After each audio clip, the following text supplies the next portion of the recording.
The Harvesters, Part 2. The dawn light filtered through the trees as Clara and her friends emerged from the forest, their bodies trembling with exhaustion and relief. They had survived the horrors of the night, but the terror of what they had faced weighed heavily on their minds. The air felt different, almost electric, as if the forest was holding its breath, waiting for something to happen. As they reached the edge of town, the familiar sights of Grimsby seemed surreal. The streets were quiet, and the townsfolk went about their day oblivious to the nightmare that had unfolded just beyond their borders. Clara felt a chilling sense of urgency. They needed to warn everyone about the Harvesters and the darkness that still lurked in the forest. "We have to tell them what happened," she insisted, her voice shaking. "They need to know that the Harvesters could return." Tom, still shaken, nodded. "But who will believe us? They think we're just kids out for a thrill." "We don't have a choice," Jake replied, determination setting his jaw.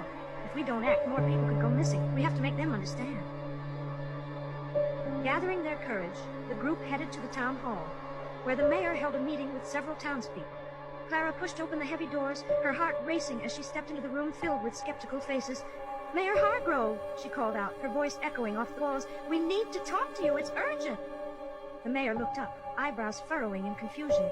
"Clara? What's going on?" Taking a deep breath, Clara launched into their harrowing story. She described the harvest night, the creatures that rose from the earth, and the battle they had fought. The townspeople listened in stunned silence, their expressions ranging from disbelief to concern. "Harvesters?" one man scoffed. "This sounds like a tale to scare children." "No," Mia interjected, stepping forward.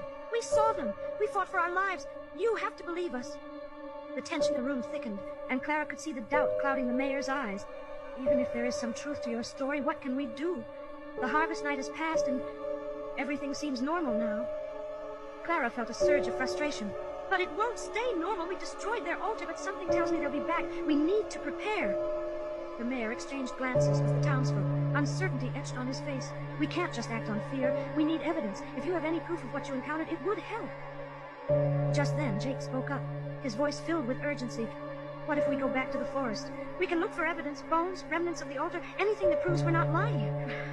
The mayor considered this for a moment, then reluctantly nodded. "Fine, but you must take a few adults with you. This isn't something to take lightly." Clara felt a mix of relief and dread. They would return to the forest, but this time they wouldn't be alone. As they gathered a small group of townsfolk, Clara couldn't shake the feeling that something was waiting for them in the woods.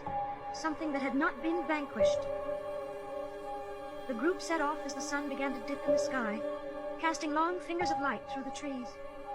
Clara led the way, her heart pounding as they entered the forest once more. The air felt thick with an unsettling energy, and the memories of the previous night haunted her thoughts. As they reached the clearing where the altar once stood, Clara's breath caught in her throat. The altar was gone, but the ground was scorched, as if something had burned away the very earth. The townsfolk exchanged nervous glances, the reality of the night's events settling in. "Look!" Tom shouted, pointing to the edge of the clearing. There, half buried beneath the dirt, were remnants of what appeared to be bone, fragments of what might have once been human. Clara felt nausea rise in her throat as they approached. This is proof," she said, her voice shaking. "We weren't imagining it." But just as relief began to wash over her, a low growl echoed from the trees. The townsfolk froze, eyes wide with terror. Clara felt her heart race as she turned to face the source of the sound. From the darkness emerged a figure, tall and emaciated, its skin stretched taut over jagged bones. It was a harvester's, but it was different from the ones they had fought before.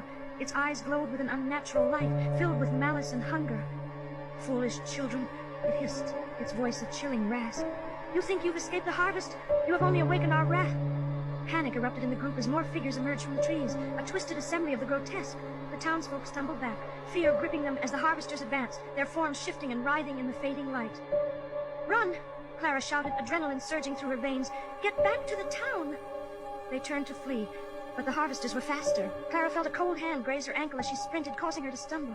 She quickly regained her footing, but the fear of being caught clawed at her. As they raced through the forest, Clara could hear the harvesters' growls growing louder, the sound echoing in the trees. The townsfolk were scattering, some crying out for help as they tried to escape the relentless pursuit. "Stick together!" Clara yelled, but the chaos was overwhelming. Tom was knocked down, and she could hear Mia screaming in the distance. "Clara, help!" Tom shouted, struggling against the grip of one of the creatures. Without thinking, Clara dashed back, heart pounding in her chest. She grabbed a fallen branch and swung it at the creature, striking it hard across the face. The harvesters shrieked in fury, releasing Tom and turning their attention toward her. "Go! Get to safety, Clara yelled, urging Tom to run. But as he scrambled to his feet, the remaining townsfolk were nowhere to be seen. The forest was a labyrinth of terror, and Clara felt the weight of despair closing in around her. Clara, Tom shouted, panic in his voice. We have to go now. They turned and ran, the sounds of the harvesters echoing behind them, fear propelling them forward. Just as they reached the edge of the forest, a blinding light erupted from the depths, illuminating the trees and casting shadows that danced wildly. What is that? Tom gasped, halting in his tracks. Clara squinted into the brightness. I don't know, but we have to find out. With renewed determination, they dashed toward the light, hearts racing. As they emerged from the trees, Clara was struck by the sight before her. A circle of townsfolk gathered around a bonfire, chanting in unison. The flames flickered and roared, casting a protective barrier around them. Join us, a familiar voice called out. It was the mayor, his face illuminated by the firelight. We are calling upon the spirits of this land to protect us from the harvesters. Clara felt a surge of hope. We're here, she shouted, rushing toward the fire. We fought them. We need your help. As she and Tom joined the circle, the air crackled with energy. The townsfolk maintained their chant, the flames growing higher as if responding to their call. The harvesters were closing in, their twisted forms looming just beyond the firelight. Strengthen the barrier, the mayor commanded, and the townspeople raised their arms, channeling their collective will into the flames. The harvesters halted at the edge of the light, their forms flickering as if caught in a tempest. Clara could see the rage in their eyes, but they dared not step into the fire's embrace.